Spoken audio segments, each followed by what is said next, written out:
Hello my friends and welcome back to my channel. My name is Tiffany and in today's video we are doing part 3 of my 2024 fall decorating videos. Today we are decorating my coffee bar. I love to decorate my coffee bar and make it feel super festive for whatever the season is or the holiday, and there is nothing better than a fall coffee bar. I love it so much. It's my favorite out of the entire year. So my coffee bar lives right here. It's right behind this little wall and it just is right outside of my bedroom door every single morning when we wake up.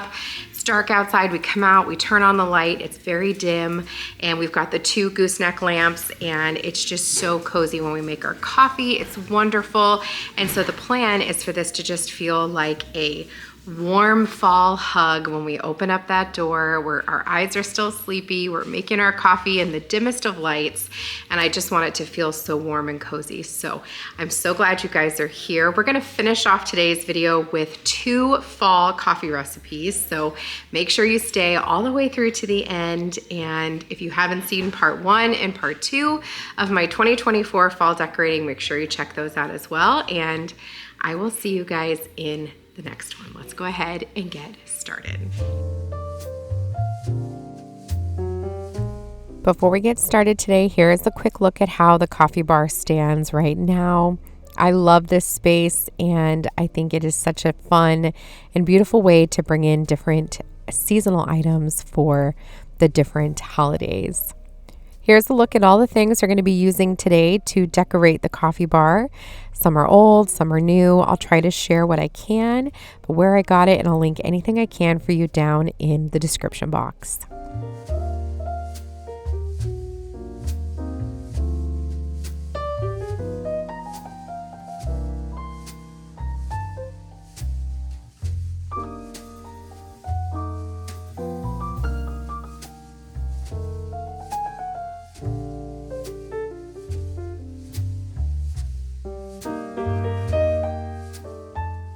I'm starting by hanging this super cute coffee themed banner that I picked up from Michael's a couple of years ago.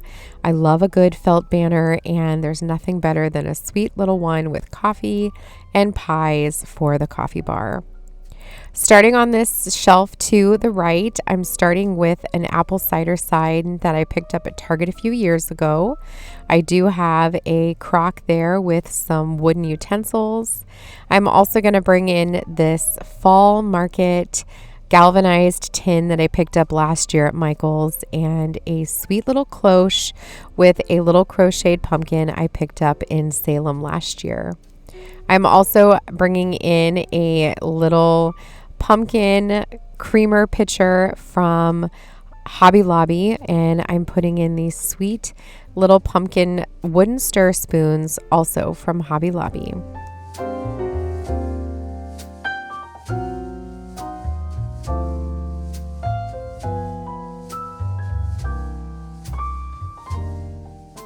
I'm finishing off this shelf with a little blue and white striped napkin from the Hearth and Hand line at Target, and I love how this side turned out.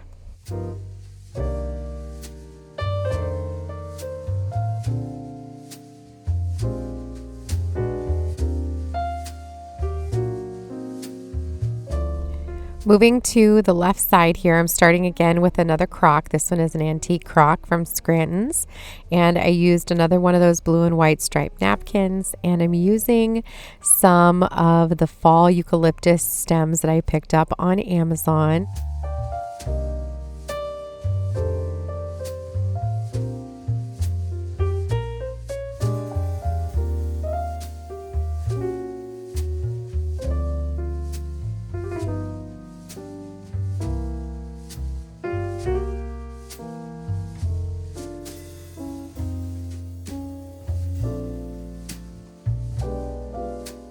To give us a little height on the shelf, I'm bringing in this antique book that I picked up at Scranton's, and on top of it, I am going to place another one of those little galvanized scoops, again from Scranton's. I love these. I have one in my dining room as well, and I'm going to place a sweet little pumpkin inside.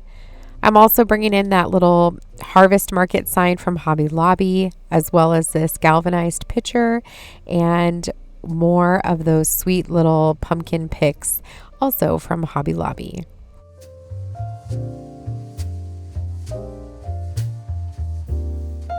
To the top of my air fryer, I am bringing in a little white pitcher here. I believe that is from Target, with some eucalyptus from Michael's, and that little pumpkin sign is from Hobby Lobby. Moving over to where we keep our coffee pots, I am leaving this tall pitcher from Target. This is from the Hearth and Hand line last year, and I'm mixing a little bit of green eucalyptus with the fall eucalyptus stems. I like to bring in a little bit of that green because I do still have green in my backyard from the grass, and when the leaves do turn, the grass stays green, which is really nice. So I try to tie in both colors for a little bit of realistic touch.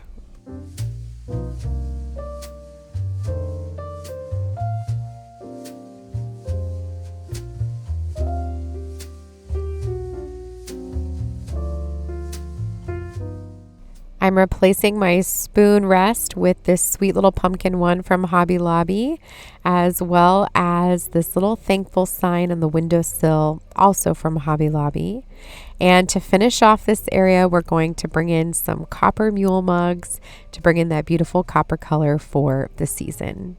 Now that we're done decorating the coffee bar, let's take a look at how it turned out before we make ourselves a delicious cup of coffee.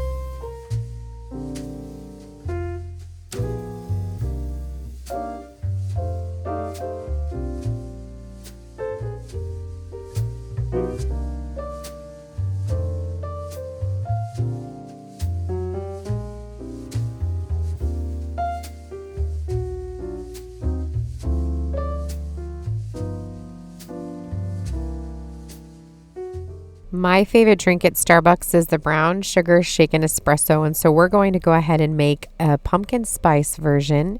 And we're going to start by making our sauce for our coffee. So you're going to start with a saucepan, a small saucepan, and you're going to add half a cup of warm water, as well as a fourth of a cup packed light brown sugar. You're going to add a cinnamon stick if you like that. I am not a big cinnamon fan, so I left the cinnamon sticks out, but I did add 1.5 teaspoons of pumpkin pie spice and gave that a stir. You're going to go ahead and let that come to a simmer on your stove top and let it simmer for about 4 to 5 minutes. It will thicken up as it simmers, and then we'll add our final ingredient of a little bit of vanilla, and this is going to be the base of our pumpkin spice brown sugar shaken espresso.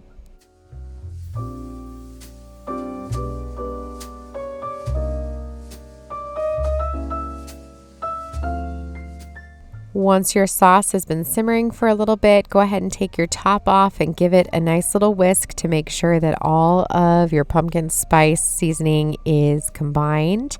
And you'll see that your sauce is starting to thicken up just a little bit. You're going to add the last final ingredient, which is a little bit of vanilla. I used about a teaspoon. Go ahead and use what works for you. And like I said, you could add the cinnamon stick, but I am not a big cinnamon fan, so I left that part out. But here's a look at how your sauce should look at the end. Make sure that you turn the heat off before adding your vanilla so you don't light your sauce on fire, of course.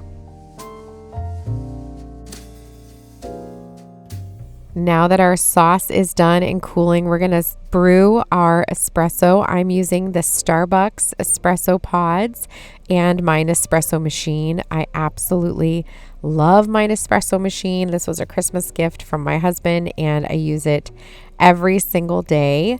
I am going to make a double shot today, so I'm using 2 capsules.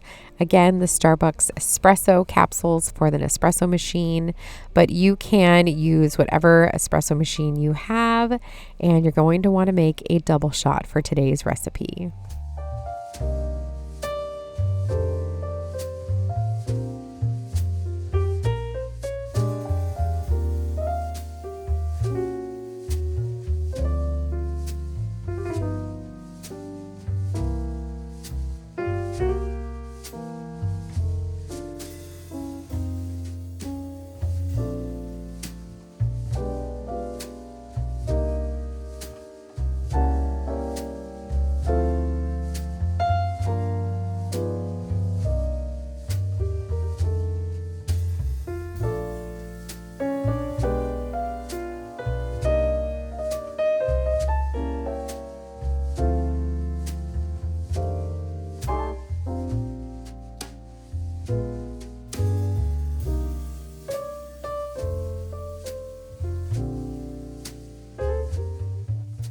The key to a delicious shaken espresso is, of course, the shaken espresso. So you're going to start with some kind of container that you can put a lid on. Add in however much sauce you'd like for your coffee. Depends on if you like it a little sweeter or a little less sweet. Add in your hot espresso and about a half a cup of ice or so. Put the lid on nice and tight and give your espresso a really good shake. This is going to make it nice and foamy and delicious, and it's going to fully combine your sauce and your espresso.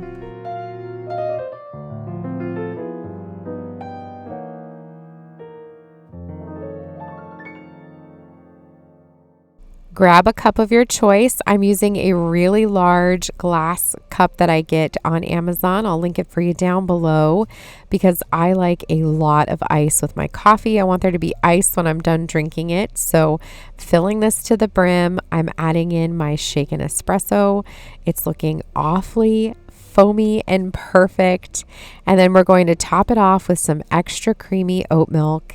Of course, you can use whatever milk works for you.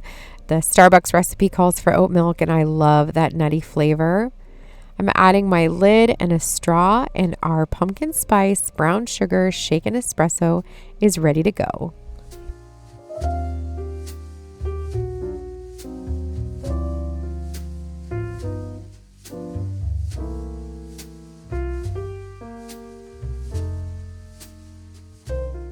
For our next coffee recipe, we are going to make a pumpkin cream cold foam cold brew coffee, and this is delicious. For today, I'm using my Nespresso cold foam maker, but you could do this in a blender.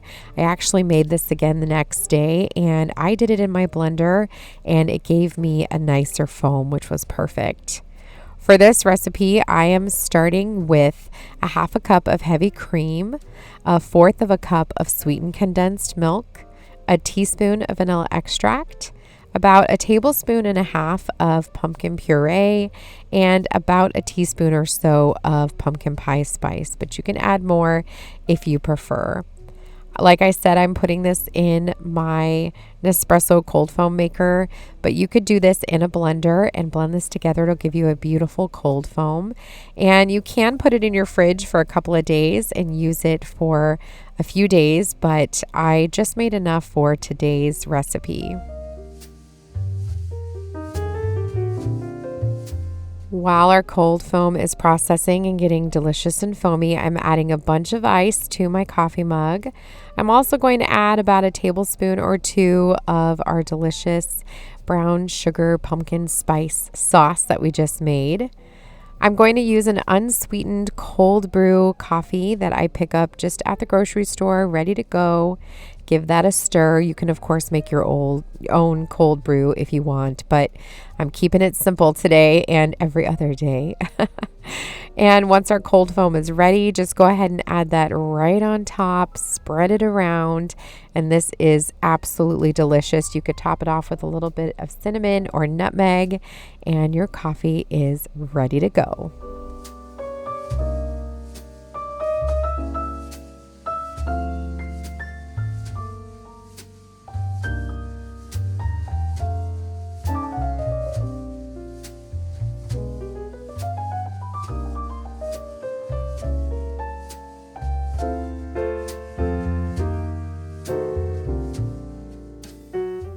my friends, that's gonna bring us to the end of this part 3 of my Fall Decorating With Me series. I hope that you enjoyed coming along with me as we put together my fall coffee bar, and hopefully you give either of those coffee recipes a try. They are so delicious and you will not be disappointed. And I am not a pumpkin spice fan, so for me to say that means they're really good. If you enjoyed this video, I would love for you to consider giving it a big thumbs up. That really does help to get my video out to new viewers. And if you aren't subscribed, I would love to have you subscribe and come back for more. It is absolutely free to subscribe here on YouTube, and you'll be notified when I get new videos if you click that little bell button. So until the next one, my friends, I hope you are having a cozy start to the burr months, and I will see you in the next one. Take care.